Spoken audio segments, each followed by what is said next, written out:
6 करवाए थे, इनका डेटा आगे चल रहा है।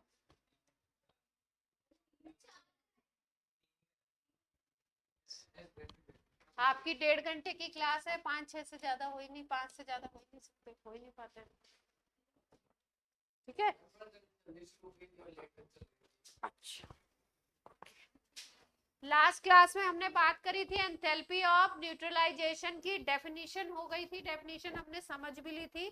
आज हम लोग बात करने वाले हैं कि अगर एसिड और बेस दोनों स्ट्रांग है तो एंथैल्पी ऑफ न्यूट्रलाइजेशन की वैल्यू क्या होगी, और अगर दोनों वीक हैं या दोनों में से कोई एक वीक है तो एंथैल्पी ऑफ न्यूट्रलाइजेशन की वैल्यू क्या होती है। ये दो डेटा है, एक ही डेटा है बेसिकली, आपको याद रखना है। अगर आप बात करो एंथैल्पी ऑफ न्यूट्रलाइजेशन की, किसके केस में, अगर आपका स्ट्रॉन्ग एसिड है और स्ट्रॉन्ग बेस है, मतलब दोनों चीजें क्या है आपकी, स्ट्रॉन्ग। दोनों अगर स्ट्रॉन्ग है तो इसकी वैल्यू आती है 13.7 किलो कैलोरी पर मोल। 13.7 किलो कैलोरी पर मोल। कहाँ, छोटा बड़ा कोई भी लिख सकते हो, चले।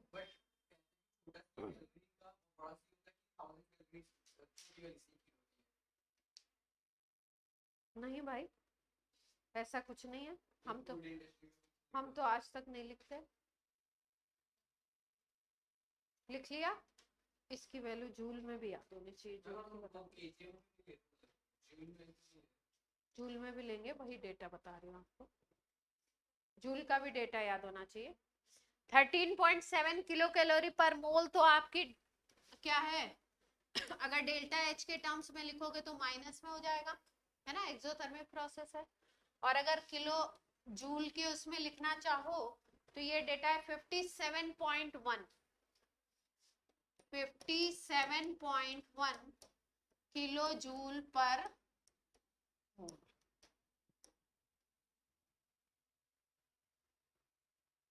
ठीक है, अब ये तो डेटा है आपका, ये तो वैल्यू आएगी आपकी जब दोनों पार्ट स्ट्रांग हो। अगर एक भी पार्ट वीक है या दोनों पार्ट वीक है तो इसकी वैल्यू हमेशा 13.7 किलो कैलोरी पर मोल से कम आएगी, हमेशा क्या होगी, इससे वैल्यू कम होगी। जैसे मान लीजिए आपने ले लिया कॉम्बिनेशन स्ट्रॉन्ग एसिड और वीक बेस का, ठीक, या आपने कॉम्बिनेशन ले लिया किसका, वीक एसिड और स्ट्रॉन्ग बेस का, या आपने कॉम्बिनेशन ले लिया, मतलब न्यूट्रलाइजेशन करा रहे हो वीक एसिड और वीक बेस के बीच में, मतलब या तो दोनों वीक हो या दोनों में से कोई एक वीक होगा, अगर तो क्या होगी value, this value will be less than 13.7 kilo calorie per मोल, इससे कम वैल्यू आएगी।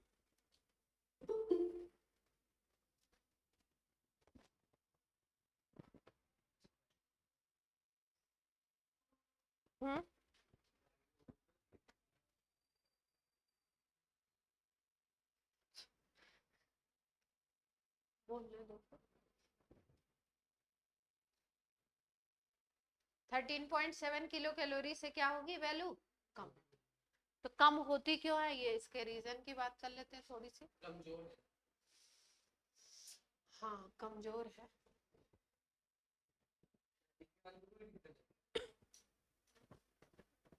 देखो ध्यान से देखो, रीजन पे बात करते हैं। जो चीज स्ट्रॉन्ग है ना, स्ट्रॉन्ग अगर एसिड है या स्ट्रॉन्ग बेस है,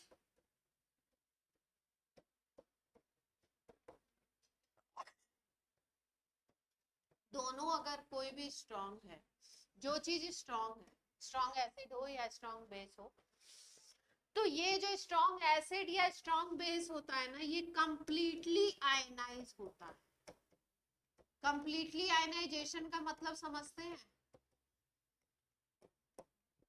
जैसे मान लीजिए पूरा पूरा HCl लिया हमने, ठीक, HCl के सपोज मान लीजिए आपने 100 मोल्स ले लिए। अगर हम बोल रहे हैं ये कंप्लीटली आयनाइज हो रहा है, कंप्लीटली आयनाइज होने का मतलब ये 100 मोल्स H+ प्रोड्यूस कर देगा और 100 मोल्स Cl- प्रोड्यूस कर देगा। यानी कि ये पूरा पूरा क्या हो रहा है, आयनाइज हो जा रहा है।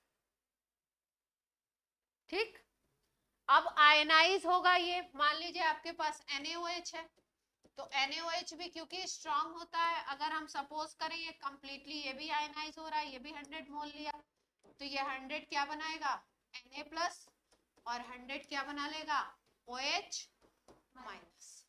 ठीक है, इनका आयनाइजेशन कंप्लीट होता है या कह सकते हो मैक्सिमम, है ना, 99 इस तरीके का होगा। तो अगर इतना ज्यादा आयनाइजेशन होगा तो H+ 100 मोल्स और 100 मोल्स OH- मिल करके क्या बनाएंगे, 100 H2O मोल्स बनाएंगे। अगर इतने प्रोड्यूस हो रहे हैं तो सब क्या करेंगे, रिएक्ट करके क्या बना लेंगे, बनाएंगे। ठीक है, जितना H+ एसिड के अंदर था, जितना OH- एसिड के अंदर है, ये सारा का सारा क्या हो रहा है, कंप्लीटली आयनाइज हो जा रहा है। और कंप्लीट आयनाइज होने के बाद अगर ये H+ और OH- मिलकर के वाटर बना रहे हैं, तो उससे जो एंथैल्पी निकल रही है, उसका जो डेटा निकाला गया है वो कितना निकल रहा है, अगर ये 100 है तो नहीं, अगर ये 1 हम एज्यूम करें तो डेल्टा H कितना आ रहा है, -13.7 किलो कैलोरी पर मोल लिख दिया ना, यानी 1 मोल के लिए। और दोनों चीजें अगर स्ट्रांग है तो कंप्लीटली आयनाइज होगा, ये बताने की कोशिश करें।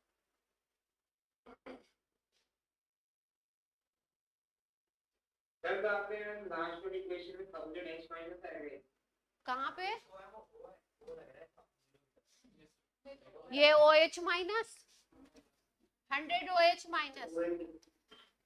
100 H+।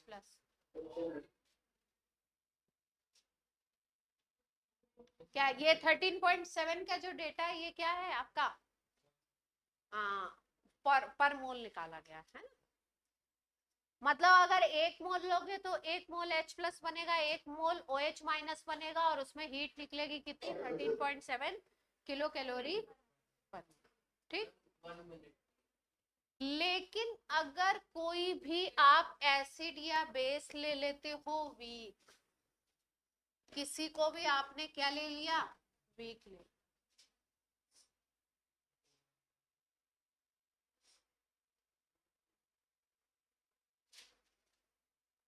हो गया।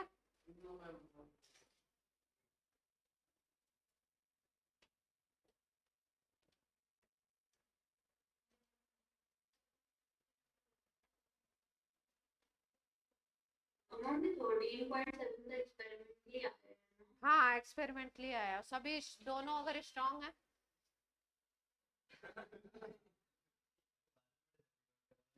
बंद करो उसको।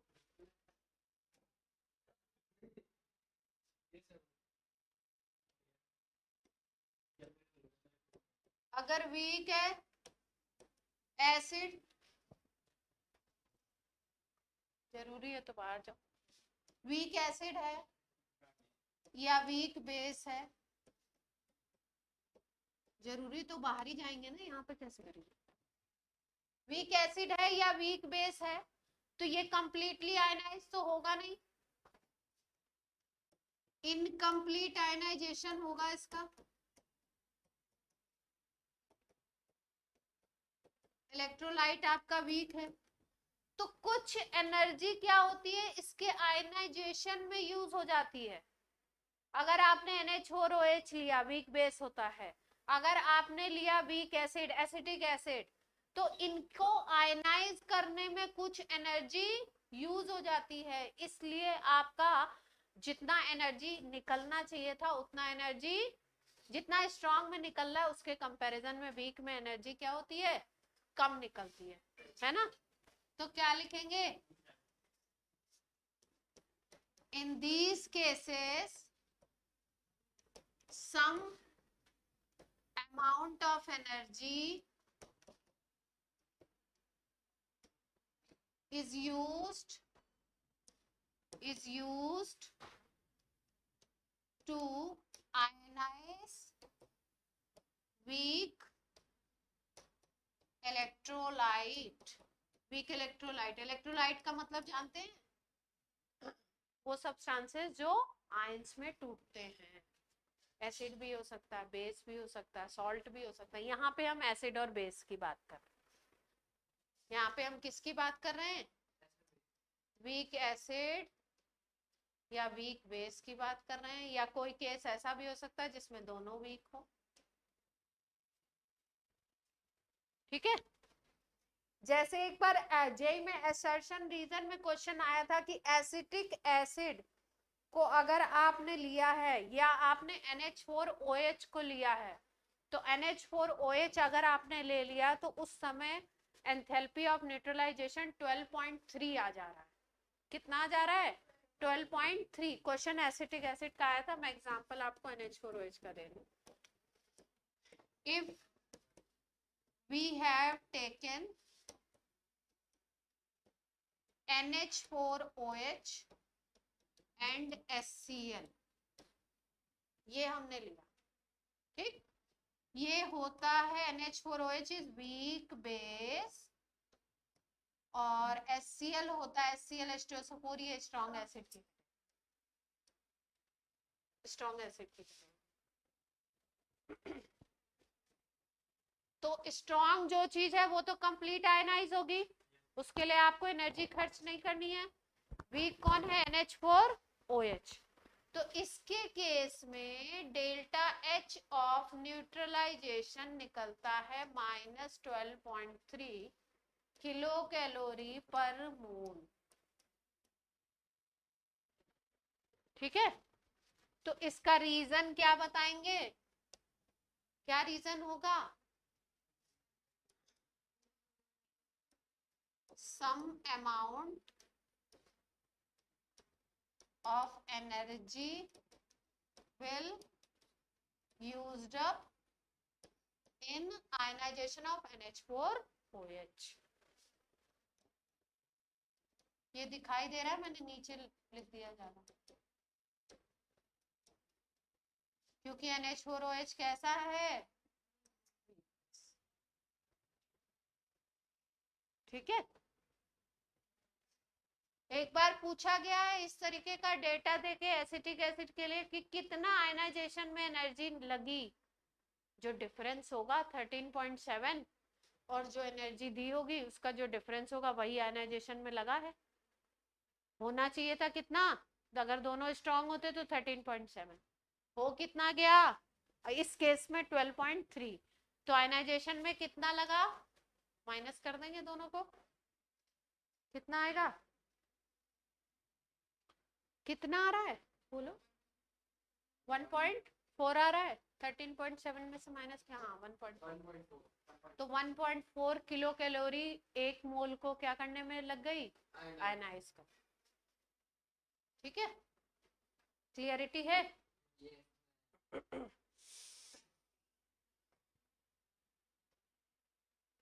एक्सेप्शन नोट करेंगे,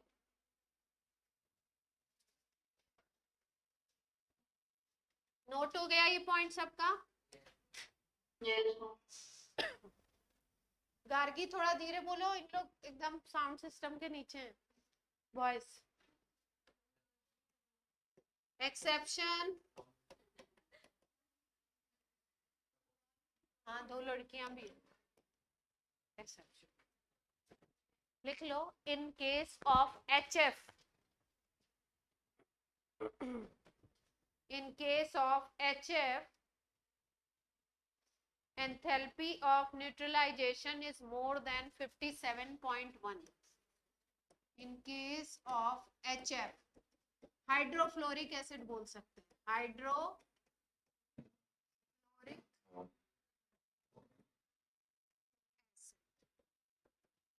in case of HF, delta H of neutralization is greater than 13.7 kilocalorie.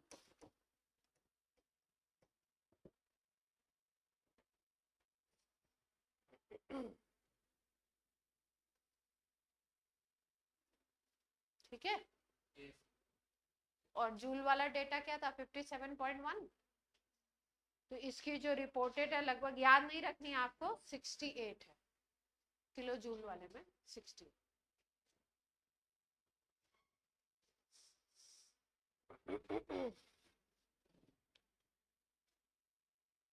अब आप पूछ सकते हैं कि इसमें क्या रीजन रहा कि भाई इसमें एनर्जी ज्यादा हो गई है ना। देखो, अगर कोई छोटा आयन है, कोई अगर साइज में बहुत छोटा आयन है तो माइनस वाला, तो ऐसे चांसेस होते हैं कि जब उसकी हम वाटर से रिएक्शन कराते हैं, मतलब अगर उसका एक्वस सॉल्यूशन है, तो उसका जब हाइड्रेशन होता है ना, हाइड्रेशन का मतलब होता है पानी से रिएक्शन। पानी से रिएक्शन का मतलब है जैसे मान लो F माइनस है, तो F माइनस को H प्लस सराउंड कर लेगा, तो क्या हो जाएगा, हाइड्रेशन हो जाएगा। वाटर मॉलिक्यूल का H प्लस वाला जो एंड होगा वो उसको सराउंड कर लेगा। जैसे आपको NaCl का सिखाया था कैसे Cl माइनस की तरफ वाटर का वो एंड आएगा जो H प्लस वाला है, और Na प्लस के चारों तरफ कौन सराउंड करता था, एक डायग्राम बताया था आपको सॉल्युबिलिटी का, OH माइनस वाला एंड। तो इसी तरीके से जब F माइनस को सराउंड करेगा, हाइड्रेशन होगा एक्वस सॉल्यूशन में, क्योंकि इनके हम एसिड और बेस के कैसे सॉल्यूशन लेते हैं, एक्वस सॉल्यूशन लेते हैं। तो एक्वस सॉल्यूशन में जब हाइड्रेशन होता है तो हाइड्रेशन में मैक्सिमम सब्सटेंसेस के हाइड्रेशन में हीट निकलती है, अभी एंथैल्पी ऑफ हाइड्रेशन भी हम पढ़ेंगे, हीट बाहर आती है। तो इस केस में क्या होता है, F माइनस का साइज बहुत छोटा है, इलेक्ट्रोनेगेटिविटी बहुत हाई है, इसकी वजह से इसके हाइड्रेशन की एंथैल्पी बहुत ज्यादा होती है, ज्यादा अमाउंट में हीट निकलती है। तो इस वजह से यहाँ पे ये जो डेटा है 13.7 से क्या होता है, एक्सीड कर जाता है, मतलब वैल्यू 13.7 से ज्यादा आएगी इसके केस में, है ना। तो रीजन क्या है, high heat of hydration of F minus due to small size। जो चीज जितनी ज्यादा छोटी है साइज में F माइनस, उसका हाइड्रेशन उतना ज्यादा, हाइड्रेशन ज्यादा तो हाइड्रेशन एंथैल्पी बहुत हीट निकलेगी। तो न्यूट्रलाइजेशन से भी हीट निकली और हाइड्रेशन से भी निकल गई।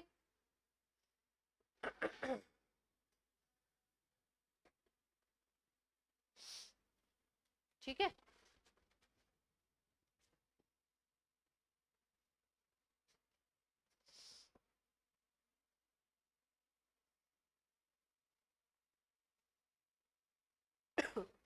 एक सवाल कर लिया जाए छोटू सा। yes.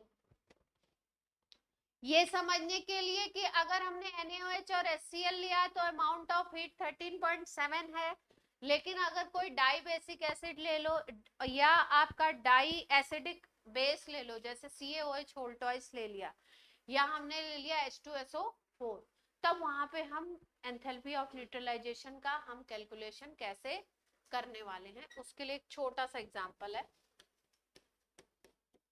ज्यादा लंबा चौड़ा नहीं कराएंगे, छोटा सा कराएंगे। लिखिए calculate enthalpy of change, calculate enthalpy change when 50 ml, when 50 ml 0.01 m CaOH whole twice, ये बेस लिया है हमने, reacts with 25 reacts with 25 ml 25 लिखा है, देख लीजिए थोड़ा सा, 25 ml of 0.01 SCl,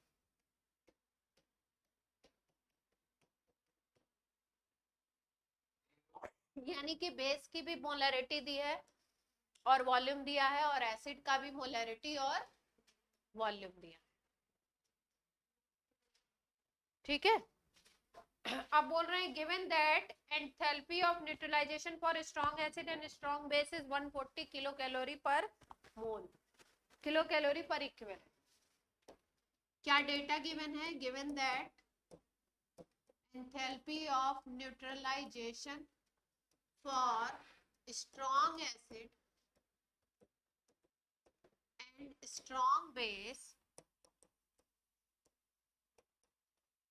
is 140 kilo calorie per gram equivalent. मोल की जगह क्या लिख दिया इन्होंने? Gram equivalent.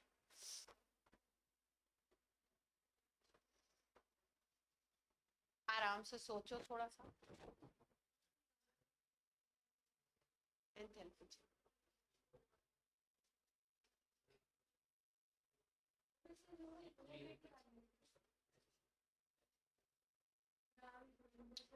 नॉर्मेलिटी से काम बन जाएगा।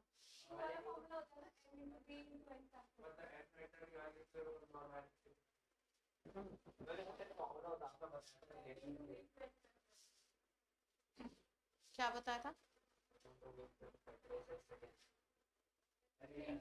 हाँ हाँ हाँ, लगा सकते हैं।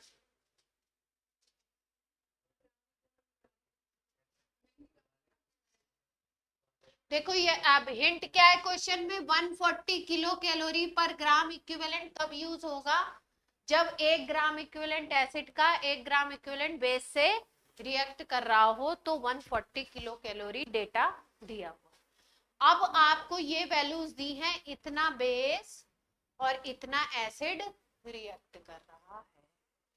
कोई भी जब रिएक्शन होता है तो उसमें जितने ग्राम इक्विवेलेंट एसिड के यूज होते हैं उतने ही बेस के यूज होते हैं। अगर कोई चीज एक्सेस में दी है तो वो एक्सेस वाली बची रह जाएगी।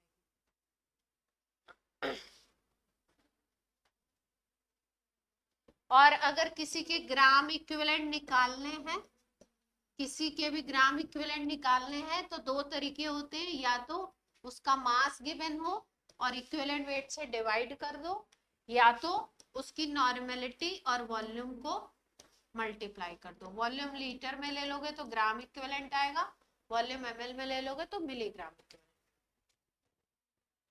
दोनों तरीके से। तो यहाँ मास वास तो दे नहीं रखा है, वॉल्यूम दे रखा है, मोलरिटी दी है, मोलरिटी को नॉर्मेलिटी में चेंज करो। क्यों निकालेंगे? मास में क्यों जाएंगे? 2 तरीके हैं ना, ये वाला तरीका या ये, दोनों से ग्राम क्यों निकाल सकते। पहले दोनों के अलग अलग ग्राम क्यों निकालो,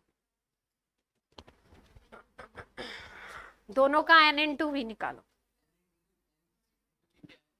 नॉर्मेलिटी इनटू वॉल्यूम, जिसको बोलते हैं ग्राम इक्विवेलेंट।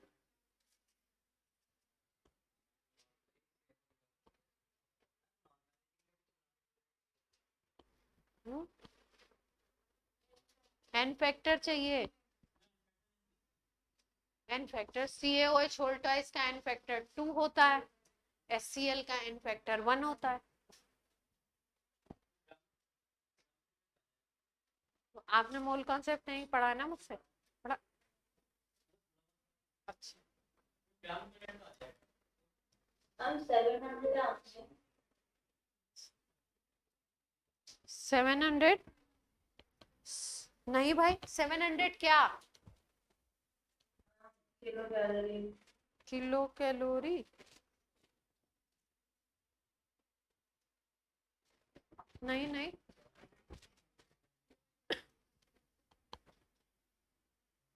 मैं बताऊं, कुछ समझ में आ रहा है? दोनों के ग्राम इक्विवेलेंट निकालो पहले, अलग अलग नॉर्मेलिटी इनटू वॉल्यूम करके। जिसने मोल कॉन्सेप्ट नहीं पढ़ा होगा वो नहीं कर पाएगा।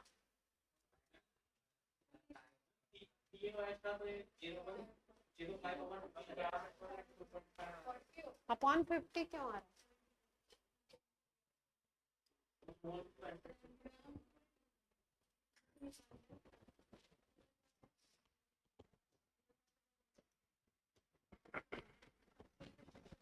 दोनों के ग्राम इक्यू निकालने हैं ना, तो ग्राम इक्यू निकलता है नॉर्मेलिटी, नॉर्मेलिटी इनटू वॉल्यूम से। नॉर्मेलिटी हमारे पास है नहीं, तो मोलरिटी लगाएंगे, मोलरिटी इनटू एन फैक्टर, ये इक्वल हो जाएगा नॉर्मेलिटी के इनटू वॉल्यूम। ठीक है, अब पहले वाले केस में CaOH होल ट्वाइस का कितना दिया हुआ है मोलरिटी, बोल दो जल्दी से। मोलरिटी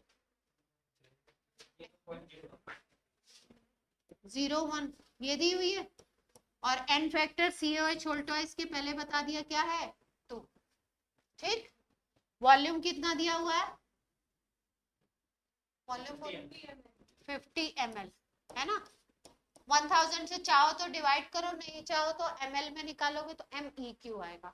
हम निकाल रहे हैं ग्राम EQ, अगर ml में रखोगे तो क्या आ जाएगा, हाँ 0.01 नहीं है, 01 है भाई, तुम लोग डेटा भी गलत उतार रहे हो। हम 7 आ रहे हैं, मैंने तो गलती कर दी थी आपने। अब क्या आ जाएगा, ये 100 हो गया, नीचे क्या आ गया 1000, तो वैल्यू कितनी आ जाएगी आपकी 10⁻³ आ जाएगा। इसके ग्राम इक्विवेलेंट आ गए पहले वाले के। अब HCl के निकालें, HCl के लिए molarity into n factor into volume. अब बोल दो HCl की मोलरिटी, विहान मोलरिटी बोलो HCl की, सेम है, हाँ दोनों की सेम है। एन फैक्टर 1 होता है HCl के लिए, और आपका वॉल्यूम कितना दिया है 25 ml ही है, तो यहाँ पे वैल्यू क्या आ जाएगी आपकी, ml को लीटर में कन्वर्ट कर देते हैं, तो वैल्यू क्या आएगी, काटो पीटो 25 इंटू 10⁻⁴ क्या आ जाएगा -5, है ना, सही लिखा है मैंने, -3 के टर्म्स में लिख ले, तो -3 के टर्म्स में क्या आ जाएगा, ये सही है, ये सही है 0.25 है ना। ठीक है, ये -3 के टर्म्स में लिया है ना, इसलिए ये ले लिया। अब इसको लिख सकते हो 1 इंटू 10⁻³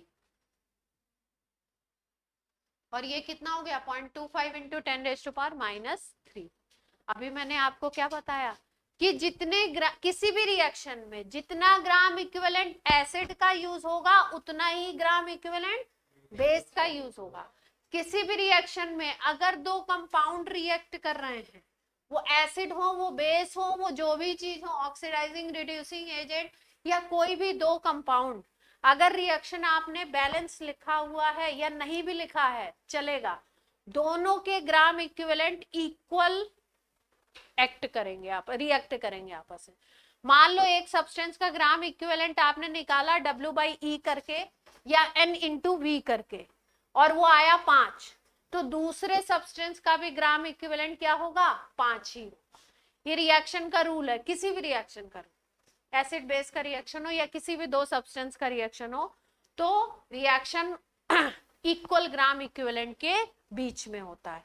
तो इतनी बात समझ में आई कि अगर बेस का है 1 इंटू 10⁻³ और एसिड का है 0.25 इंटू 10⁻³ इसका एसिड का कम है, तो जितना एसिड के ग्राम इक्विवेलेंट होंगे उतने के बीच में ही रिएक्शन होगा, इसका 0.75 इंटू 10⁻³ बचा रहेगा। ये पॉइंट क्लियर है, मतलब रिएक्शन किसके बीच में हो रहा है, gram EQ of acid, equivalent sign भी लगाते हैं या इक्वल साइन भी लगाते हैं, ग्राम EQ ऑफ बेस, ठीक है। एसिड के ग्राम EQ क्योंकि कम थे तो उतने ही ग्राम इक्विवेलेंट, जैसे हम लोग लिमिटिंग रिएजेंट का कॉन्सेप्ट लगाते थे ना कि जो चीज कम अमाउंट में है, जितनी रिक्वायर्ड है उससे कम में है, तो प्रोडक्ट उसके हिसाब से बनेगा, है ना। तो 0.25 अगर एसिड का है तो इसका भी कितना होगा, 0.25 इंटू 10⁻³ ही यूज होगा, दोनों के इक्वल यूज होंगे, ठीक। क्वेश्चन में डेटा दिया हुआ है 1 ग्राम इक्विवेलेंट अगर यूज कर रहे हो दोनों का तो 140 किलो कैलोरी एनर्जी निकलेगी, ठीक है।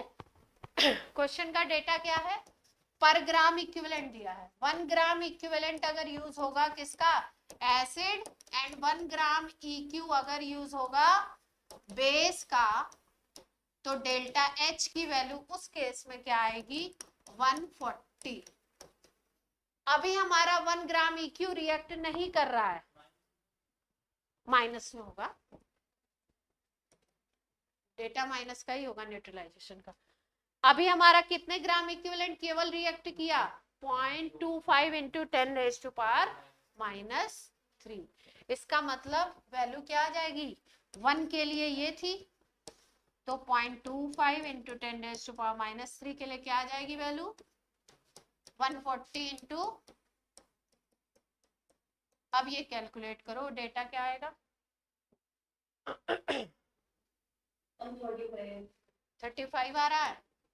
ये इसको कर दो 0.140 कर देते हैं, इसको 0.25 कर लेते हैं, है ना।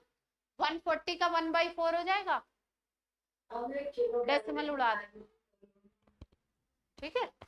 ये आ रहा है किलो कैलोरी में, है ना। सॉल्व करो भाई, मेरे को सॉल्व करना नहीं आता।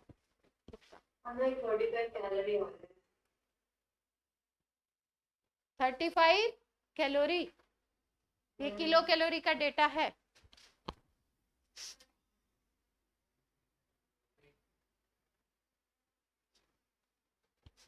बैक स्लाइड तो नहीं करनी है, बैक वाली स्लाइड मैंने जल्दी जल्दी लिखी, समझ तो आ गया।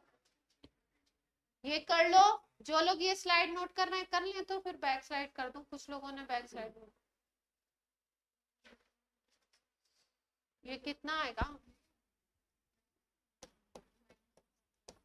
25 का मल्टीप्लाई कर रहे हैं ना, ये आ रहा है ना।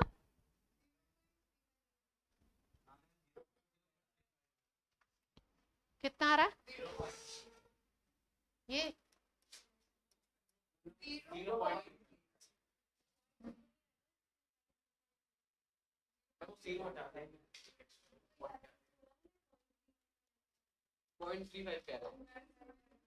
मेरा तो ये आ रहा है, कैसे मैंने 140 का मल्टीप्लाई किया 0.25 में,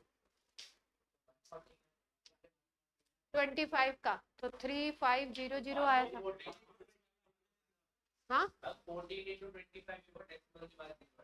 अच्छा, यहाँ पे आएगा, देख लो कैलकुलेशन, मुझे नहीं पता। 0.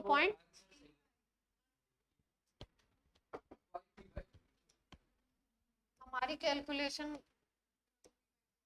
कुछ गड़बड़ी रहती है।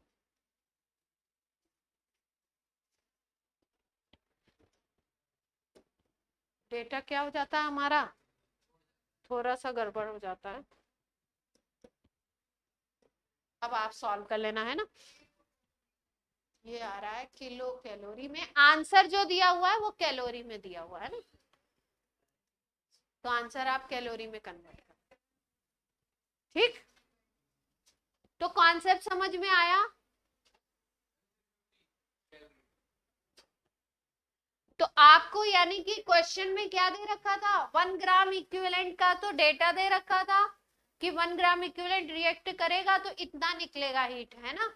और आपको अलग अलग ग्राम इक्विवेलेंट दोनों के दे रखे थे, तो कॉन्सेप्ट हमने क्या लगाया मोल कॉन्सेप्ट का, कि दोनों के ग्राम इक्विवेलेंट जो होंगे वो क्या होंगे, इक्वल ही रिएक्ट करेंगे।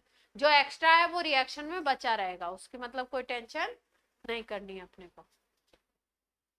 ठीक है तौशिक जी, कोई आंसर में कोई दिक्कत है? अब पीछे करना था, किसको नोट करना था?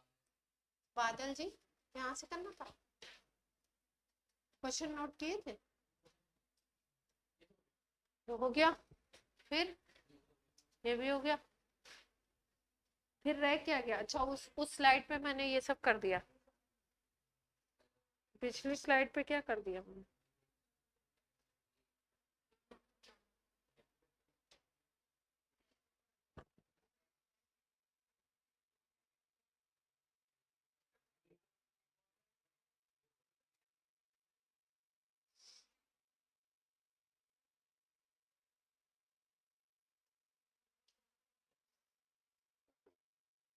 ठीक है,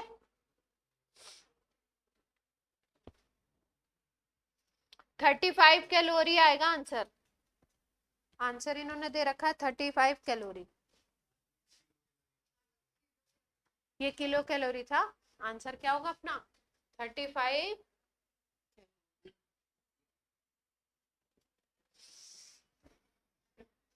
बस सवाल के अलावा सब कुछ नोट कर लीजिए आप।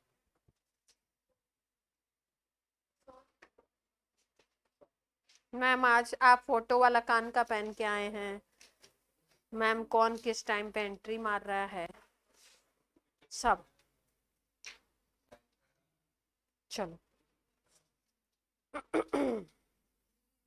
Enthalpy of ionization, enthalpy of atomization, बहुत ही इजी टॉपिक है, 1 मिनट में बस डेफिनेशन से समझना है और कुछ नहीं। इसके बाद वाला जो टॉपिक है वो क्या है, हैवी।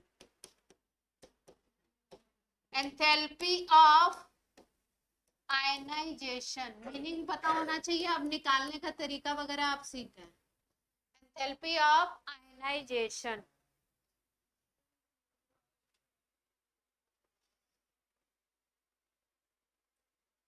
आयनाइजेशन किसका होता है, अभी अभी सिखाया था, किसका होता है आयनाइजेशन? इलेक्ट्रोलाइट का। इलेक्ट्रोलाइट का मतलब वो सब्सटेंसेस जिनको या तो आप मेल्ट करिए या आप वाटर में सॉल्यूशन बनाइए तो वो अपने आयंस में डिसोसिएट हो जाएं, उनको हम बोलते हैं इलेक्ट्रोलाइट। कुछ सब्सटेंसेस ऐसे भी होते हैं जिनको अगर आप पानी में डिसॉल्व करो तो वो अपने आयंस में डिसोसिएट नहीं होते हैं, जैसे ग्लूकोज हो गया, यूरिया हो गया, इसके बारे में हम लोग पढ़ेंगे 12th क्लास सॉल्यूशन में। ठीक है, यहाँ पे हमारा क्या टॉपिक है, इलेक्ट्रोलाइट जो आयनाइज हो रहा है उसके ही आयनाइजेशन की हम बात करेंगे। अगर कोई सब्सटेंस है 1 मोल, वो अपने आयंस में डिसोसिएट हो रहा है, जितनी हीट निकलेगी उसको हम लोग बोलेंगे एंथैल्पी ऑफ आयनाइजेशन। सिंपल है, डेफिनेशन लिख लीजिए। It is enthalpy change when 1 mole of an electrolyte, enthalpy change when 1 mole of electrolyte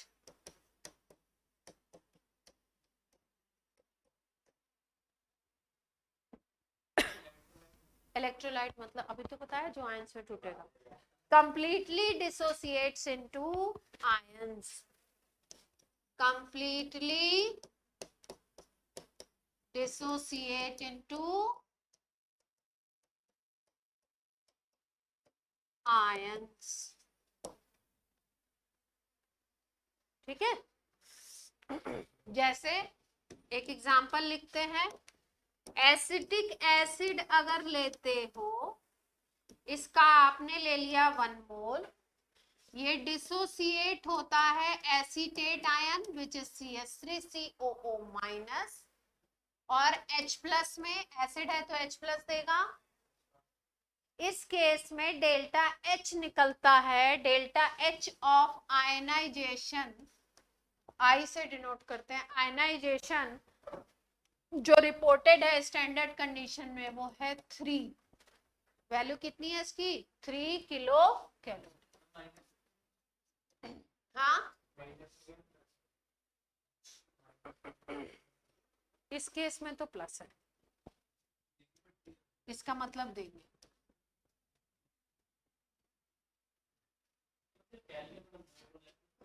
हाँ, ये तो पर मोल के लिए निकाला ही ना।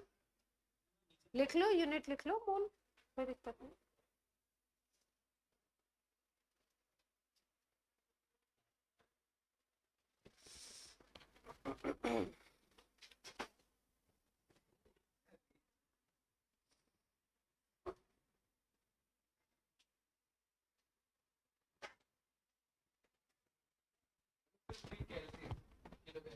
लिख लो, मोल लिख लो, एक ही मोल के लिए निकाल ही रहे हैं ना।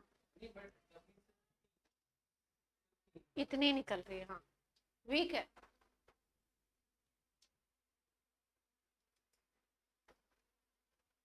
निकल नहीं रही, दे रहे हैं, डेल्टा एच पॉजिटिव है ना। बादल ठीक हो आप? ऑनलाइन बच्चों को क्लियर हो रहा है? एंथैल्पी ऑफ एटमाइजेशन बहुत ही सुंदर है, मतलब बहुत अच्छा कॉन्सेप्ट है।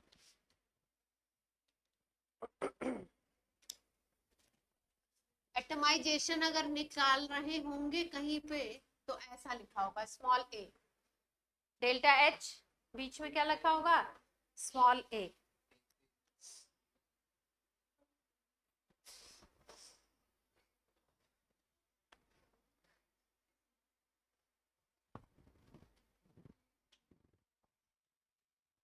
ठीक है, लिखेंगे definition, enthalpy change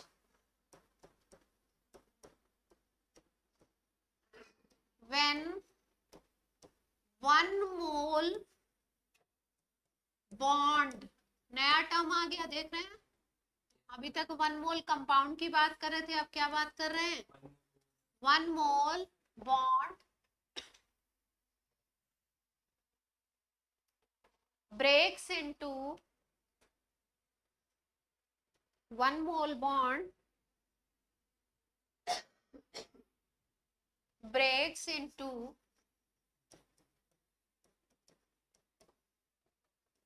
gaseous ions। एक मोल बॉन्ड टूटेगा और ये क्या बनाएगा, गैसियस आयंस। एग्जाम्पल से समझेंगे, जैसे मान लीजिए आपने ले लिया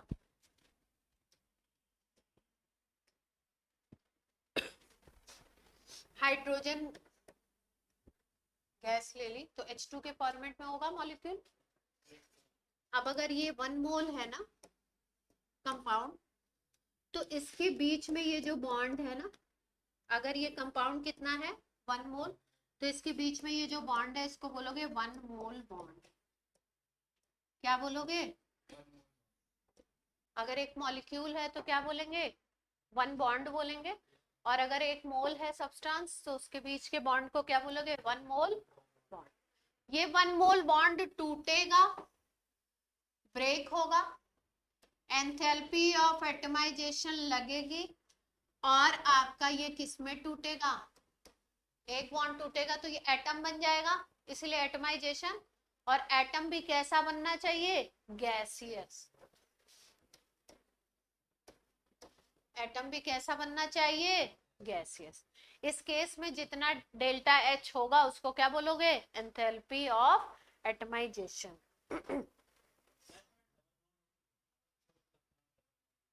कोई सब्सटेंस अगर डबल बॉन्ड है, जैसे मान लो O2 है, ठीक, O2 का अगर 1 मोल है, ठीक, तो O डबल बॉन्ड O होगा।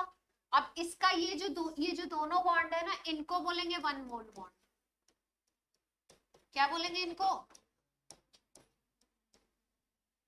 ऐसा नहीं समझेंगे ये 2 बॉन्ड है तो 2, 1 मोल बॉन्ड इसको बोलो। ये ब्रेक हो जाए और क्या बना ले, 2 ऑक्सीजन गैस के एटम्स, एटम्स बनेंगे, लेकिन कैसे बनेंगे, गैसियस। तो यहाँ पे जो एंथैल्पी चेंज आएगा उसको क्या बोलोगे, enthalpy of atomization, delta H. देनी पड़ेगी, तोड़ना है। मैम एक चीज पूछनी है, हाँ बोलिए। तो जैसे एक ये एंथैल्पी एटमाइजेशन हो गई और एक जैसे बॉन्ड डिसोसिएशन एनर्जी होती है, तो दोनों में फर्क होता हाँ है। हाँ हाँ, अभी पढ़ा रहे। जनरलाइज नहीं कह सकते, कहीं कहीं पे दोनों सेम होगा। अभी पढ़ाते हैं, बॉन्ड डिसोसिएशन एंथैल्पी इसके बाद का टॉपिक है। हम्म, ये हाइड्रोजन की वैल्यू 435।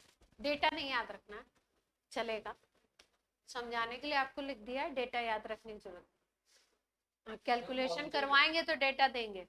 हाँ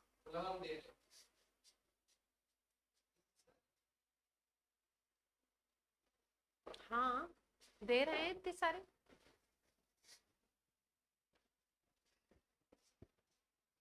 बादल क्या समस्या है?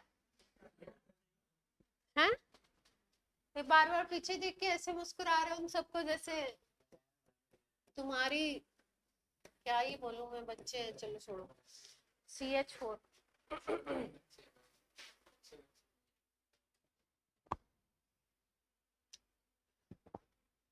क्लास के बाद बताना तो बादल के ऊपर एक अच्छी सी बात बताएंगे, है ना? वो अभी इसमें नहीं बोल सकते, कुछ रेस्ट्रिक्शंस हैं। हाँ, CH4 अगर टूट रहा है तो यहाँ पे एंथैल्पी ऑफ एटमाइजेशन ये बनेगा C गैसियस, और ये बनेगा 4 एटम्स, 4 मोल एटम्स होंगे ना हाइड्रोजन के, ये गैसियस में टूट जाए। इस केस में डेल्टा H एटमाइजेशन आता है, बहुत ज्यादा वैल्यू है 1665। 1665।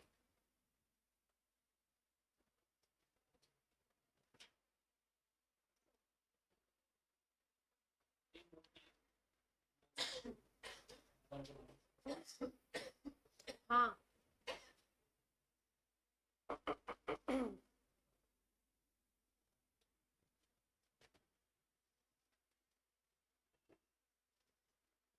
क्या हो गया?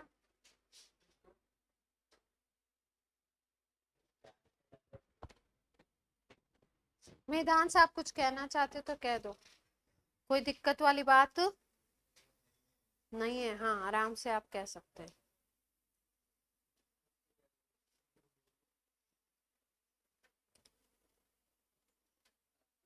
बादल जरा एक वो डेटा जोड़ो, 427 प्लस 439 प्लस 452 प्लस 347 जोड़ना है भाई।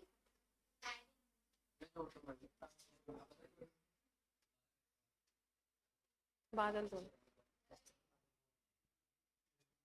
एडमिन बादल को बनाया तो बादल बताएंगे ना।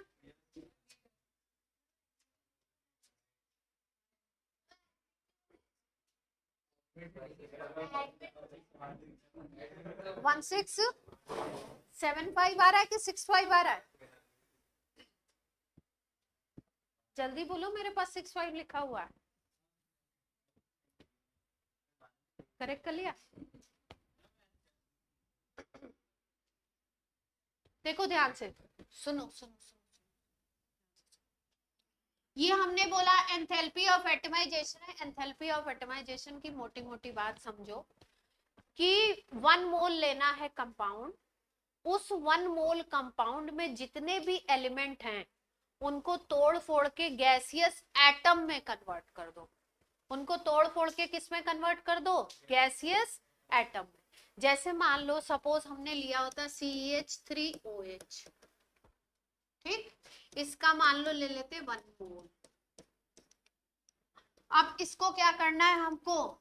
कार्बन गैसियस बनाना है, 4 हाइड्रोजन के एटम गैसियस बनाने हैं, 1 ऑक्सीजन का एटम गैसियस बनाना है।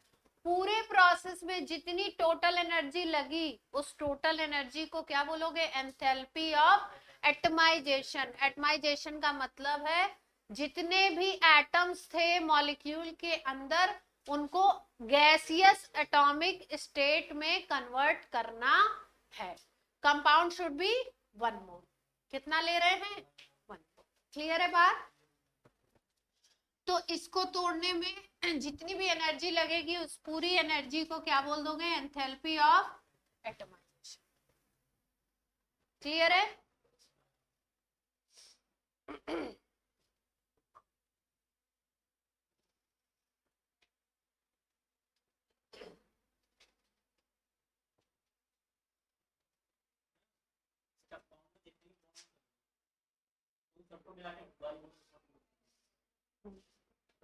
सबको मिला के बोलते हैं।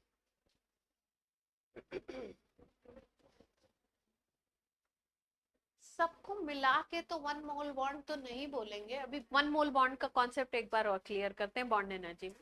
सबको मिला के तो नहीं बोलेंगे, बताते हैं।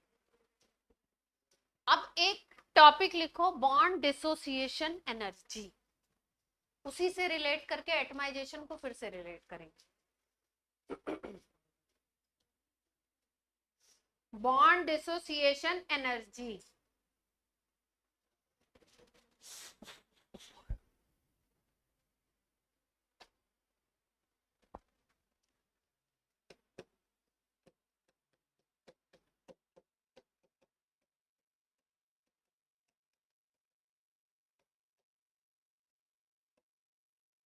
बॉन्ड डिसोसिएशन एनर्जी, ठीक।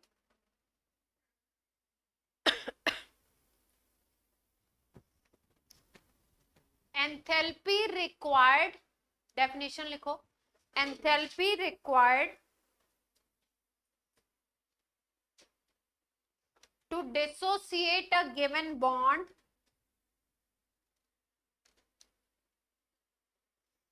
enthalpy required to dissociate a given bond of specific compound, enthalpy required to dissociate a given bond, या 1 बॉन्ड लिखवाया मैंने, गिवन बॉन्ड लिखवाया, given bond in a specific compound, किसी भी स्पेशल कंपाउंड में।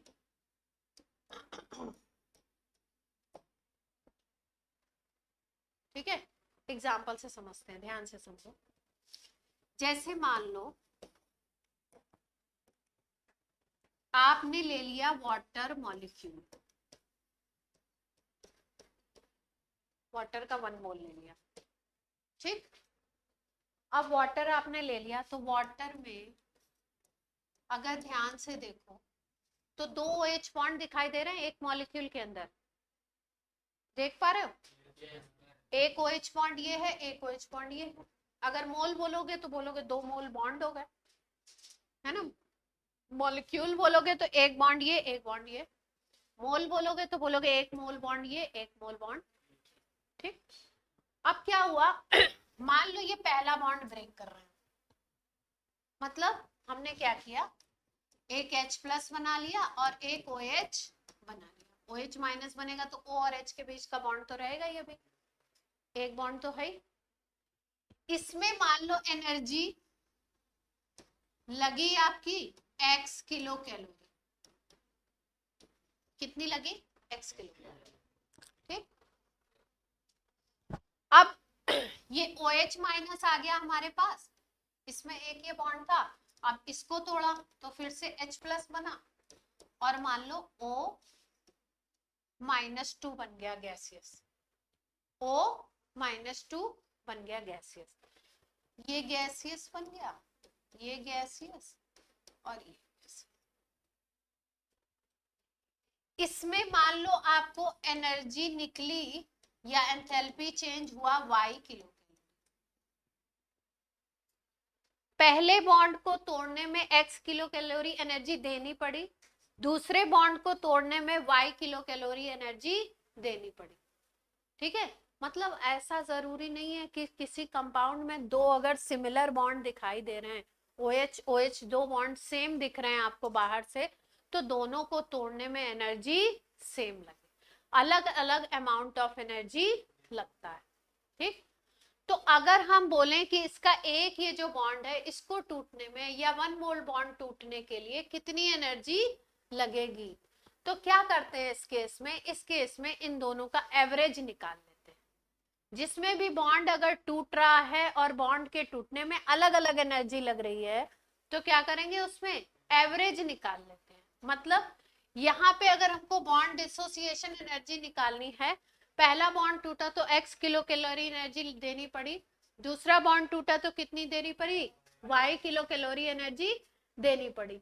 तो इसका मतलब दोनों का अगर एक बॉन्ड का, एक सिंगल का निकालना है, एक बॉन्ड का, तो आप क्या करोगे, दोनों का एवरेज, ऐसे केसेस में एवरेज ले लिया जाता है कि एक बॉन्ड तो ये भी टूट रहा है, एक ये भी टूट रहा है, तो किसको हम बोले बॉन्ड एसोसिएशन एनर्जी। तो खेल खत्म कर दिया गया, बोला गया ऐसा करो, एवरेज ले लो। तो यहाँ पे क्या आ जाएगा अपना इस केस में, एवरेज बॉन्ड डिसोसिएशन, बोलते तो बॉन्ड डिसोसिएशन एनर्जी ही है, लेकिन ऐसे केसेस में वो होता क्या है, एवरेज होता है। तो वैल्यू क्या आ जाएगी, दो बॉन्ड थे ना, x प्लस वाई बाई 2 कर देंगे। कॉन्सेप्ट समझ में आया?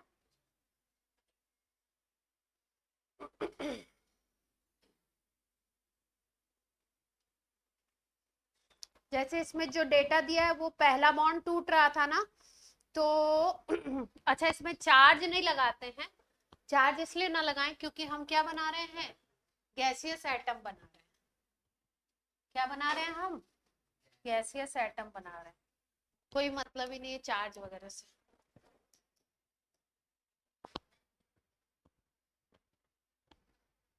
जैसे पानी का पहला वाला टूटता है तो 501 दिया हुआ है और दूसरा टूटता है तो 423, तो दोनों का एवरेज ले लेते हैं, तो ओवरऑल में वैल्यू आती है 462। डेटा याद नहीं रखना है, कॉन्सेप्ट याद रखना है कि दो बॉन्ड अगर सेम दिख रहे हैं तो बॉन्ड एनर्जी सेम नहीं होगी, सेम बोली जाती है, सेम कैसे बोलते हैं, दोनों का एवरेज निकाल लेते हैं। हाँ, किसी में भी, खाली डायटोमिक के लिए सिंपल बात है, जो बॉन्ड एसोसिएशन है वही एटमाइजेशन। अभी एक्सप्लेन करूँ, ये नोट कर लिया, वैल्यू नहीं दी है मैंने, वैल्यू क्या दे दी, एक्स और वाई, जो भी वैल्यू। अब जैसे मान लो एक एग्जांपल देखो, इसको CH4 गैसियस है, गैस है, इसको तोड़ रहे हैं किसमें, अभी एटमाइजेशन यही बोला था ना, बोला था एक मोल ले लो और उसको तोड़ दो किसमें, 1 मोल को तोड़ दे रहे हैं किसमें, सारे गैसियस एटम में ब्रेक कर दिया, तो इसमें डेल्टा H जितना लगा उसको क्या बोल दिया था आपने, एंथैल्पी ऑफ एटमाइजेशन। ठीक।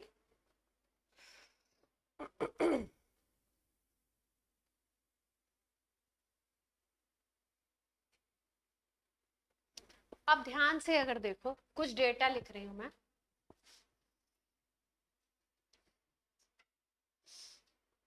CH4 को अगर देखो,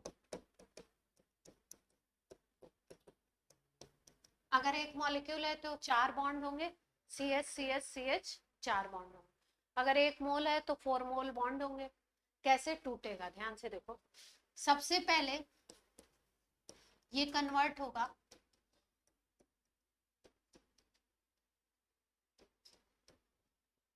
ठीक है, इसको ऐसे भी लिख सकते हैं,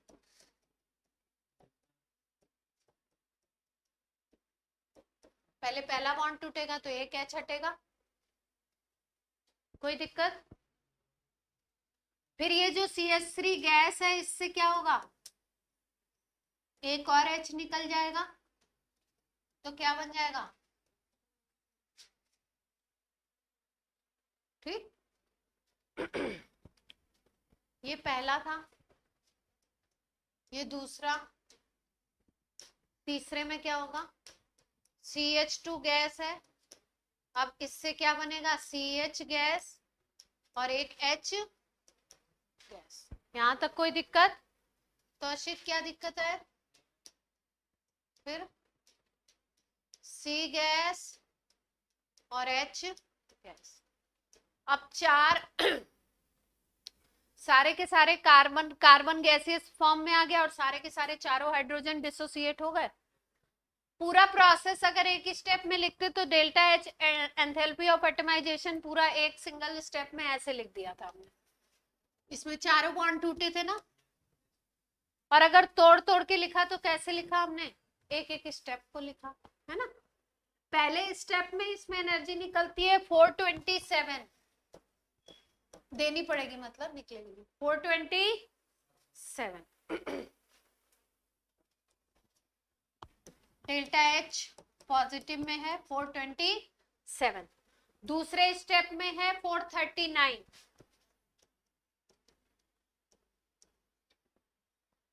तीसरे स्टेप में है 452।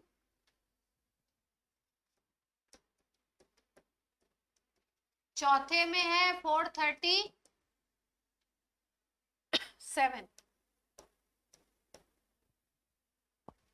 तो यानी टोटल एंथैल्पी ऑफ एटमाइजेशन क्या होगा? टोटल एंथैल्पी ऑफ एटमाइजेशन पूरा एटम को कन्वर्ट, एवरेज क्यों लेंगे इसमें? चार एटम्स टूटे, चार बॉन्ड टूटे, चारों बॉन्ड के टूटने की एनर्जी को ही तो एटमाइजेशन बोल रहे हो। यहाँ एवरेज एवरेज नहीं ले रहा है, बॉन्ड एनर्जी नहीं पूछ रहे हैं। क्या पूछा आपसे? Enthalpy of atomisation.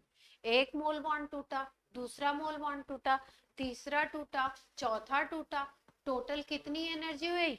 सब एटॉमिक फॉर्म में पहुंच गए। एक कार्बन एटम के फॉर्म में पहुंच गया गैसियस, और चार हाइड्रोजन मिल गए हमको। हर स्टेप में एक एक हाइड्रोजन गैसियस मिल गया। ठीक, तो सबको प्लस कर देंगे, पूरा एटमाइजेशन कितना आ जाएगा? सबको जोड़ो, जोड़ देंगे तो वही क्या डेटा आया था अभी, जो भी आया था।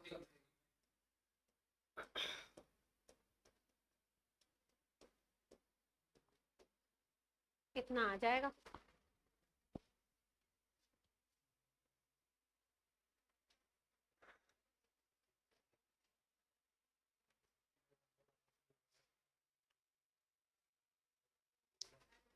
और अगर बॉन्ड डिसोसिएशन एंथैल्पी निकालनी होती तो क्या करते? एवरेज कर देते। एवरेज करना पड़ता तो चार टूट रहे हैं तो चार से डिवाइड करते। एटमाइजेशन नोट कर लीजिए, सबने नोट कर लिया? हाँ, जो भी वैल्यू आएगी, हो सकता है मैंने कोई डेटा यहाँ ज्यादा लिख दिया हो। 427 था पहला, दूसरा था 439, तीसरा था 452 और चौथा था 447। 447 चौथा। हाँ, अच्छा, वो ठीक है, कोई कोई मतलब नहीं, अपने को डेटा से कुछ नहीं करना है। ऐड ऐड होगा बस, ठीक है। जो भी डेटा आएगा क्या होगा? ऐड होगा। मैंने आंसर तो लिखा नहीं है, सिंपल है, ठीक है। अब बॉन्ड डिसोसिएशन एनर्जी निकालनी होती इसी केस में तो क्या करते हैं? पीडीई निकालना है तो एक बॉन्ड के लिए चाहिए, चार टूटे हैं तो क्या करोगे? एवरेज ले लोगे। सभी बॉन्ड डिसोसिएशन, जितनी एनर्जी बॉन्ड डिसोसिएट होने में टोटल लगी, उसका एवरेज ले लो। तो जो भी आपकी वैल्यू थी उसका क्या आ जाएगा? एवरेज। तो 427 था, 439 था ना, और एक 447 था, एक और था कुछ और 452 था, एक था 347। आ जाएगा कितना?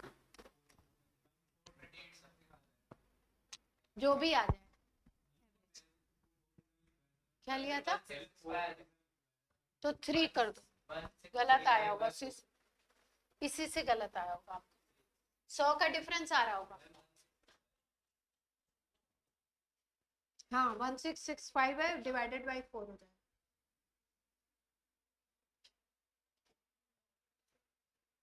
मुद्दे की बात समझ तो आ गई ना? तो बॉन्ड डिसोसिएशन एनर्जी, जब मल्टी एटॉमिक सिस्टम होगा तो बॉन्ड डिसोसिएशन एनर्जी क्या निकलेगी? ये मल्टी एटॉमिक हो गया ना, पॉली एटॉमिक जिसको बोलते हैं, मल्टी नहीं पॉली, पॉली एटॉमिक सिस्टम में एवरेज निकलता,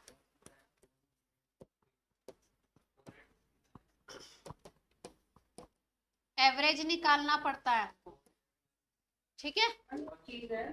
हाँ, लाइक जब हम एवरेज निकालेंगे तो लाइक एक ही टाइप के बॉन्ड के निकालेंगे, जैसे लाइक H और C हो गया। हाँ, तो ऐसे CH बॉन्ड के वजह से अगर मान लो आपको कोई O से बॉन्ड हो तो फिर उसके लिए नहीं बोल पाएंगे ना। नहीं नहीं, सेम बॉन्ड होगा तभी तो एवरेज निकालोगे। अब ऐसा थोड़ा ना है कि अब अगर आपको सवाल दिया गया है कि गाय और बकरी को जोड़ दो तो गाय और बकरी को जोड़ दोगे, है ना? गाय के साथ गाय जोड़, बकरी के साथ बकरी जोड़ सकते हैं ना, है? ऐसा नहीं कह सकते ना, 2 pen plus 2 pencils is equal to how many pens?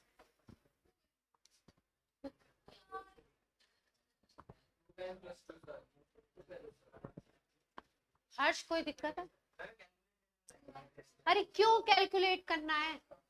Data दे रखा है X Y Z A B C D E F, 5 bond है डिवाइडेड बाई 5, 6 बॉन्ड है डिवाइडेड बाई 6, 7 बॉन्ड है डिवाइडेड बाई 7। सेम बॉन्ड होने चाहिए, C H C H C H सबकी बात कर रहे थे, ठीक है?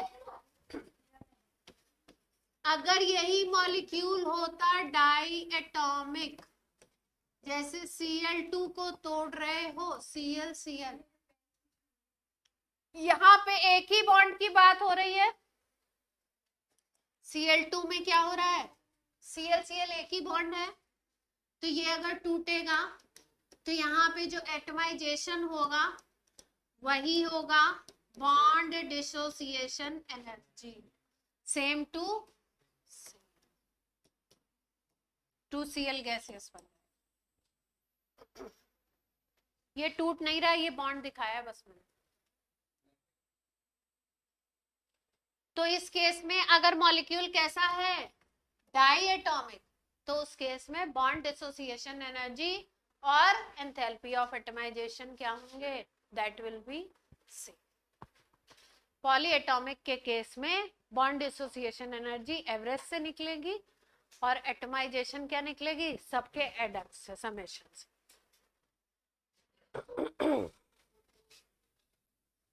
क्लियरिटी है?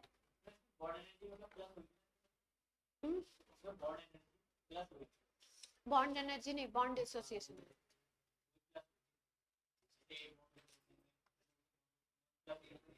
हाँ, अगर ज्यादा बॉन्ड है तो, यहाँ पे तो एक ही दिख रहा था, 1 मोल ही दिख रहा था।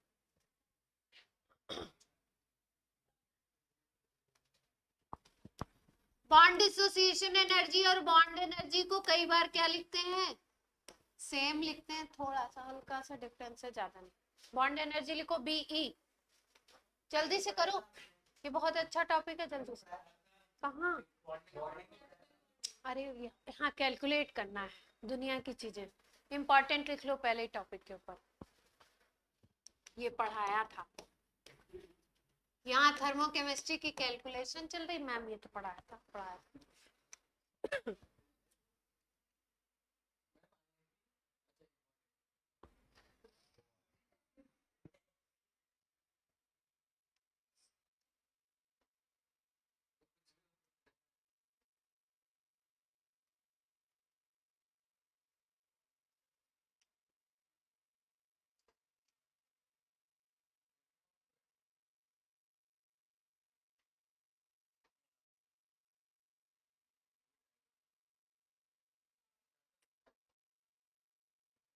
लिख लो bond enthalpy of a given bond, bond enthalpy, ये मजा नहीं आ रहा, 1 मिनट रुक जाओ, 1 मिनट रुक जाओ, अच्छी डेफिनेशन नहीं लग रही, तो दूसरी लिखवा दे, पसंद ना आ रही है मुझे।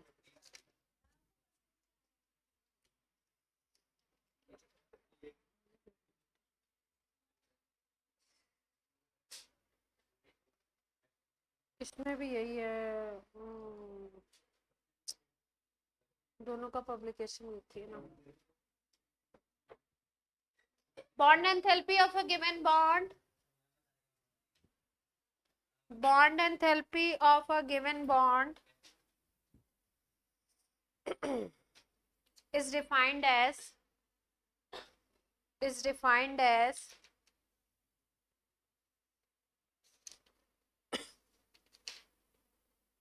लिख लिया, average enthalpies required to dissociate,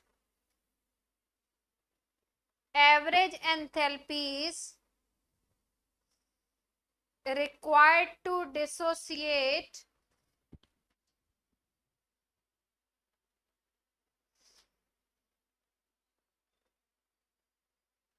bond present in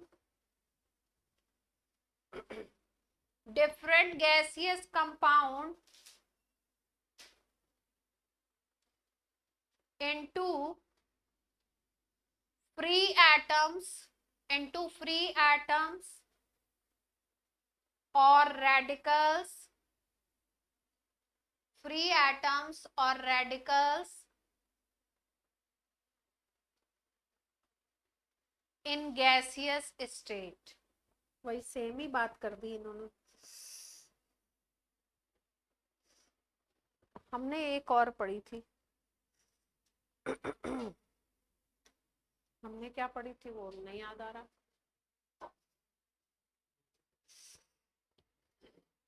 अब लिखो, एक इंपॉर्टेंट डेटा लिखो।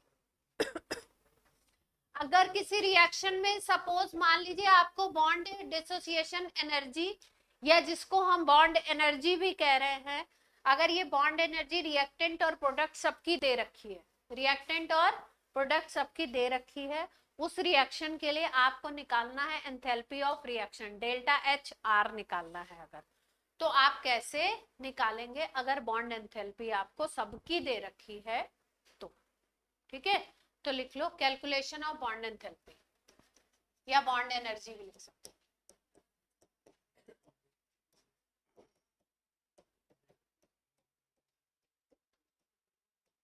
बहुत छोटा सा फॉर्मूला है।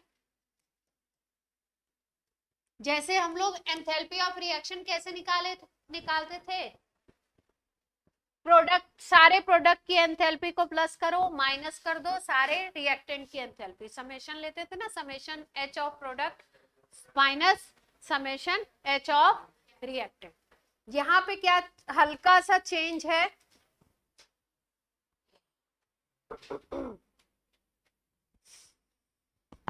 यहाँ पे थोड़ा सा चेंज है बस। डेल्टा एच अगर आपको निकालना है तो summation of bond energy of product की जगह रिएक्टेंट हो जाएगा, summation of bond energy of R for reactant, P for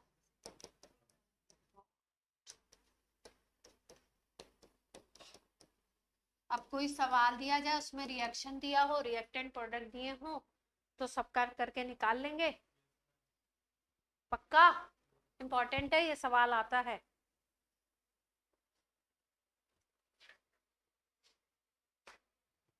दिया जाए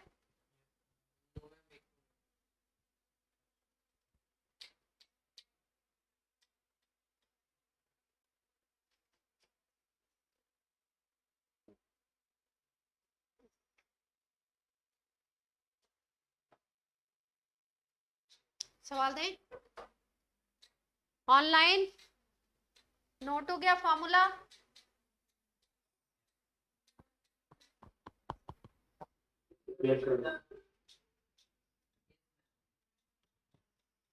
अंशराज क्लियर हो रहा है? वेदांश जी सबसे पहले आपको आंसर देना है। चलिए सवाल लिखिए, bond dissociation energy of gaseous H2Cl2HCl, bond dissociation energy of gaseous H2Cl2 और HCl, तीन की बॉन्ड डिसोसिएशन एनर्जी दी हुई है, तीनों गैसियस हैं। पहले वाले की है 104, दूसरे की है 58, तीसरे की है HCl के लिए दिया है 103। सब डेटा है किलो कैलोरी पर मोल में। ठीक है, अब आपको निकालना है calculate enthalpy of formation of HCl। HCl का एंथैल्पी ऑफ फॉर्मेशन निकालना है। तो अब आपको फॉर्मेशन का इक्वेशन लिखने आता है? फॉर्मेशन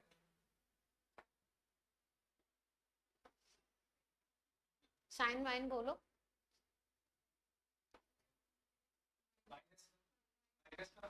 हाँ निकाल के दिखाओ, ऐसे नहीं, हवा में नहीं, हवाबाजी नहीं। आंसर सही है लेकिन निकालिए।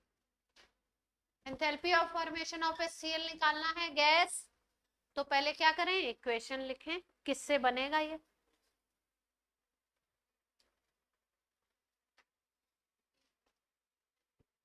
इक्वेशन लिखेंगे, फिर उस इक्वेशन का डेल्टा H निकालेंगे।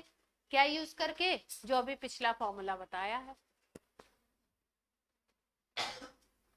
अंशराज बात समझ में आई? Yes ma'am.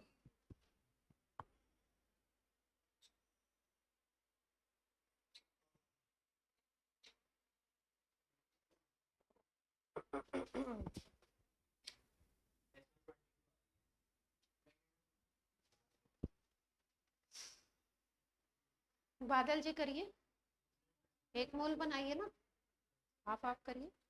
फॉर्मेशन में 1 मोल बनता है।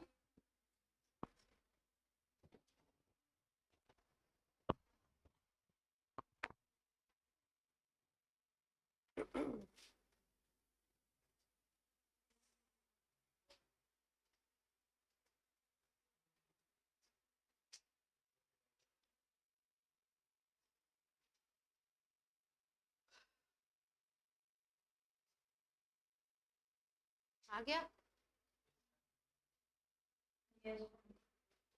Atharva yes ma'am. क्या पोजीशन है?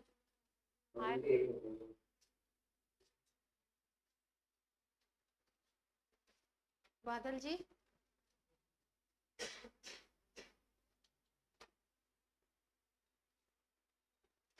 आप लोग अलग अलग बैठा करो, ज्वाइंट एफर्ट करते हो आप हर सवाल।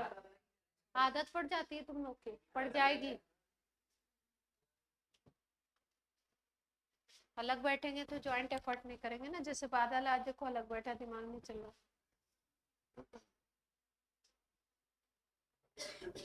देखो फॉर्मेशन का पहले रिएक्शन लिख दें।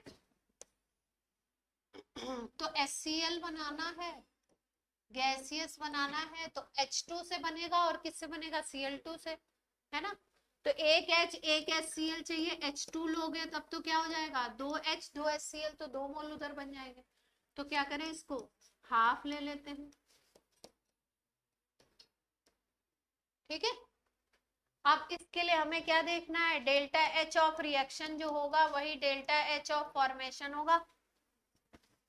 डेल्टा H ऑफ रिएक्शन कैसे निकलेगा?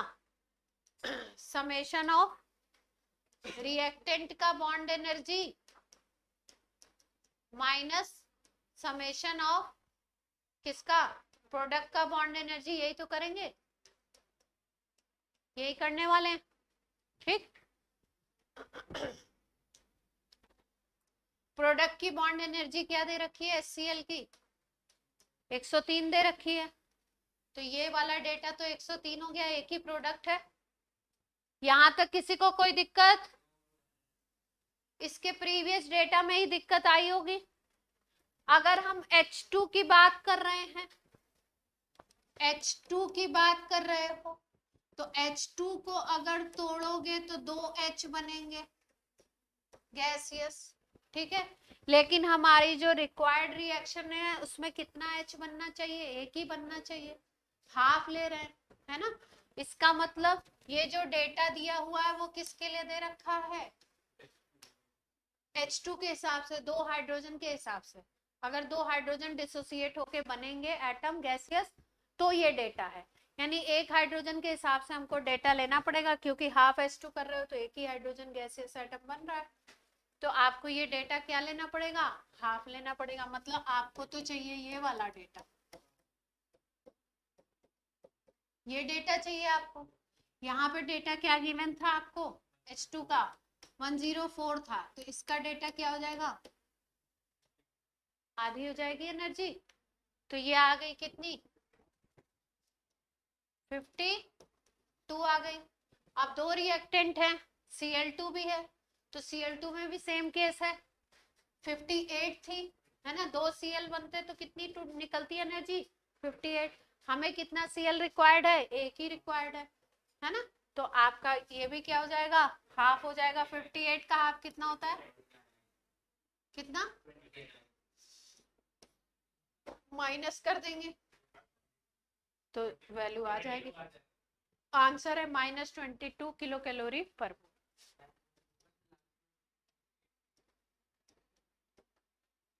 ठीक है, बात क्लियर है, कोई ऐसा जिसको ना आया हो, अंशास, अथर्व, गार्गी, बादल जी, अब आ गया। अब ये तो बिल्कुल क्या था, छोटू सा सवाल था, अगर इसी टॉपिक से रिलेटेड एकदम बड़ा सा सवाल दे दिया जाए तो कर लेंगे, बहुत सारे बॉन्ड दे देंगे, उसमें क्या करेंगे, देखेंगे कितने बॉन्ड की, कितने एटम्स की हमको जरूरत है, उसके हिसाब से अपनी बात करेंगे, है ना।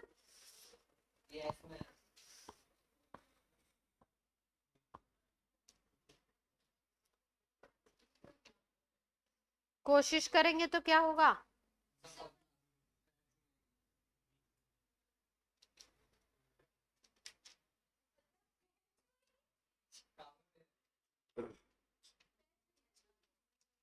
क्या है,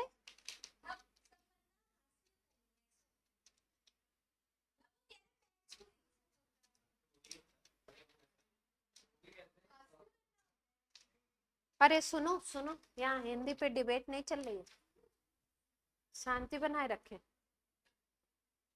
कुछ भी।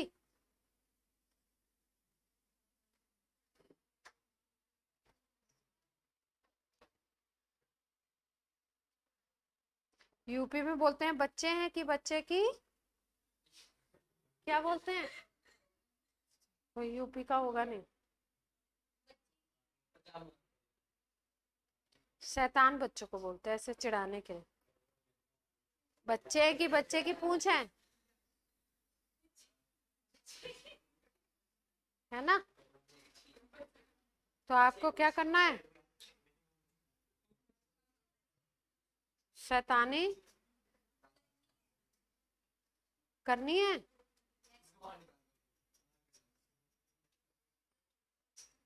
इस कॉन्सेप्ट पे बस एक सवाल करवा दे, फिर आज की क्लास आपको,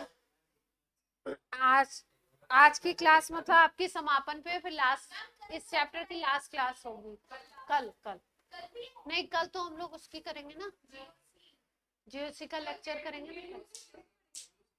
हाँ, सर ने 1.5 घंटे का टाइम दे दिया,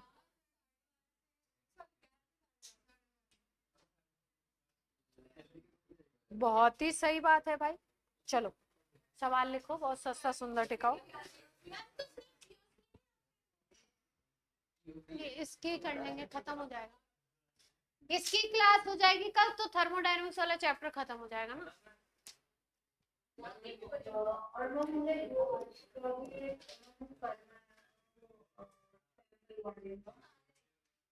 क्या करना है कल, केमिकल बॉन्डिंग, शीट डिस्कशन, हाँ हो जाएगा। तुम जब तक करो सब अलग अलग कर लो, अलग अलग पूछ लो, ग्रुप में करो सब तो ग्रुप में पूछ लो। एंथैल्पी ऑफ फॉर्मेशन ऑफ, लिखिए, CCl4 गैसियस, H2O गैसियस, सब अपना अपना दिमाग लगाएंगे, पड़ोसी का नहीं। CO2 गैस, HCl गैस, सबके लिए दे रखा है एंथैल्पी ऑफ फॉर्मेशन, सबके लिए। सबको क्या किया इन्होंने, समान नजरों से देखा है। 394 माइनस 92 किलो जूल, सब किलो जूल पर मोल में है ना। हाँ, एंथैल्पी ऑफ फॉर्मेशन कौन है, लिख लेने दो सवाल दीदी। Magnitude of enthalpy of reaction, एक रिएक्शन दिया उसका एंथैल्पी ऑफ रिएक्शन निकालना। मैग्नीट्यूड की बात कर रहे हैं, इंटीजर टाइप क्वेश्चन है, यानी प्लस माइनस से मतलब नहीं है। Magnitude of enthalpy of reaction निकालना है।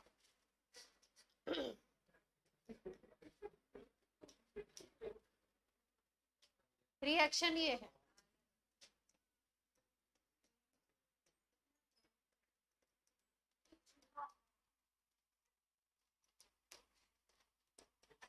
CO2 गैस, ये रिएक्शन है आपका।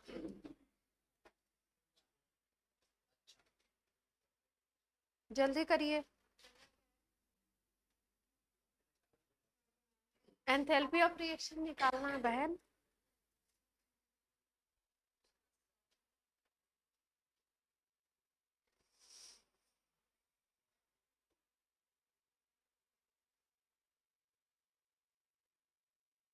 ओए फॉर्मूला तो बता दो। हाँ तुम तो कुछ भी लगा दोगे, फॉर्मूला लिख लो। बॉन्ड एनर्जी में रिएक्टेंट माइनस प्रोडक्ट था, इसमें प्रोडक्ट माइनस रिएक्टेंट होगा। फॉर्मूला लिख लो।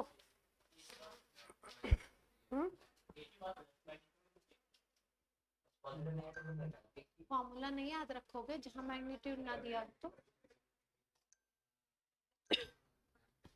फॉर्मूला तो याद रखोगे ना।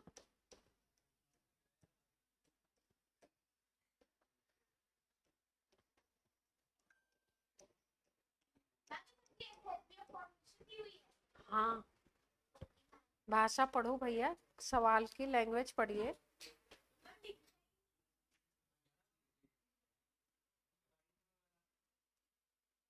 पॉइंट में आंसर नहीं आ रहा तो बताओगे क्यों।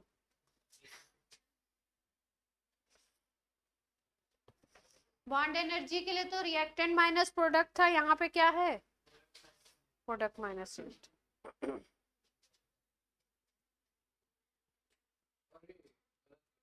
और जो स्टाइकोमेट्रिक कोएफिशिएंट होंगे उनका मल्टीप्लाई भी होगा, ये ध्यान।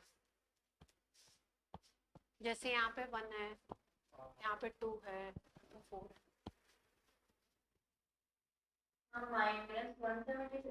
हम्म,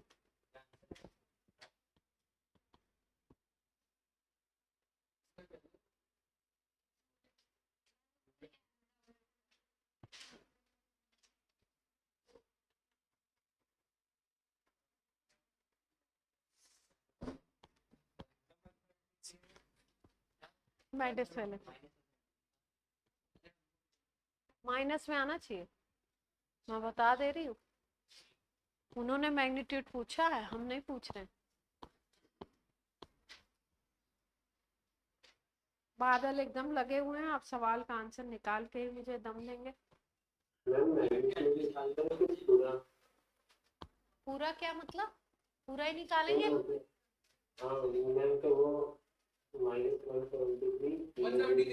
हाँ, माइनस में, प्लस में अगर आया तो बात खत्म हो जाएगी। बादल का 473 आ गया, स्टाइकोमेट्रिक कोएफिशिएंट कहीं उल्टा सीधा लगाया, देखो 473 ये प्रोडक्ट है, आ गया। भाइयों और बहनों, ओ भैया,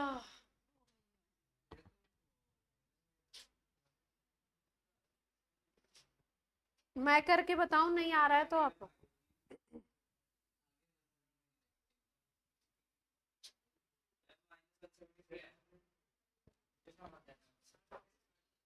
जिसको नहीं आया मैं करके बता देती हूँ। बादल आया नहीं आपका? ऐसे ना करा करें बच्चे, देखिए। अच्छा बस बस मैं करके बता रही हूँ। हाँ अच्छी बात, धन्यवाद। बैठे रहिए 2 मिनट। क्या निकालना था? प्रोडक्ट की सबकी जोड़ लो माइनस रिएक्टेंट की कर दो। तो प्रोडक्ट में कौन कौन है? CO2 है और HCl है। CO2 का तो 1 ही है और HCl का कितना है? HCl का कितना है? 4। ठीक है, तो ले लेते हैं भाई प्रोडक्ट में CO2 का कितना है? -394। ठीक है, फिर उसके बाद आपका प्लस में क्या करोगे? HCl का लेना है 4 इंटू HCl का कहाँ गया? 92। ये एक वैल्यू आ गई प्रोडक्ट वाली। अब माइनस किसकी कर देंगे? रिएक्टेंट की ले लेंगे। रिएक्टेंट में क्या क्या दे रखा है? एक तो CCl4 दे रखा है, तो -105 हो गया उसका। और H2O कितने हैं? 2 हैं, तो 2 का मल्टीप्लाई हो जाएगा। -242 हो गया, है ना? और अब जितना जितना आप सॉल्व करेंगे, हम कुछ सॉल्व नहीं करेंगे।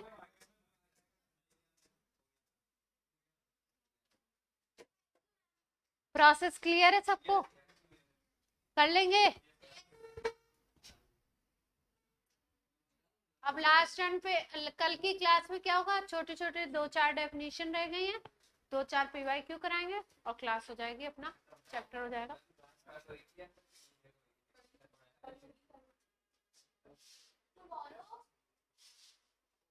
कल सब लोग क्लास अटेंड करेंगे, मैं बता दे रही हूँ मैं।